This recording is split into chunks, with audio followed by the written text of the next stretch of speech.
மது பாட்டில்களை கடத்துறதுக்காகவே பிரத்யேகமான ஆடை, கையும் களவுமா சிக்கிய 77 வயது மூதாட்டி மற்றும் ஒரு பெண்.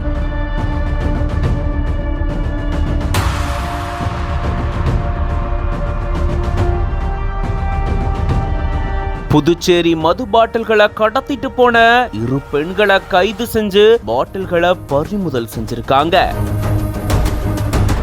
விழுப்புரம் மாவட்டம் திண்டிவனம் பக்கத்துல தேசிய நெடுஞ்சாலையில காவல்துறையினர் ரோந்து பணியில ஈடுபட்டு இருந்திருக்காங்க. அப்போ சந்தேகத்துக்கிடமா 2 பெண்கள் அங்க நின்னுட்டு இருந்திருக்காங்க.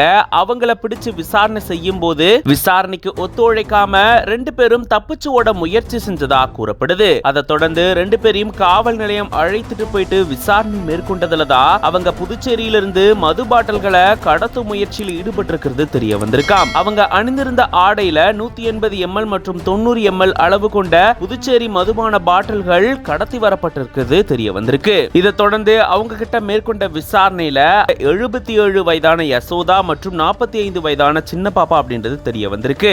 சுமார் 300 மது பாட்டில்களை மதுவிலக்கு காவல்துறையினர் பறிமுதல் செஞ்சிருக்காங்க. இது மட்டும் இல்லாம மது பாட்டில்களை கடத்திட்டு போறதுக்கு பிரத்யேகமா ஆடை வடிவமைச்சு அதுலதான் இவங்க மது பாட்டில் கடத்திட்டு போனதா கூறப்படுது.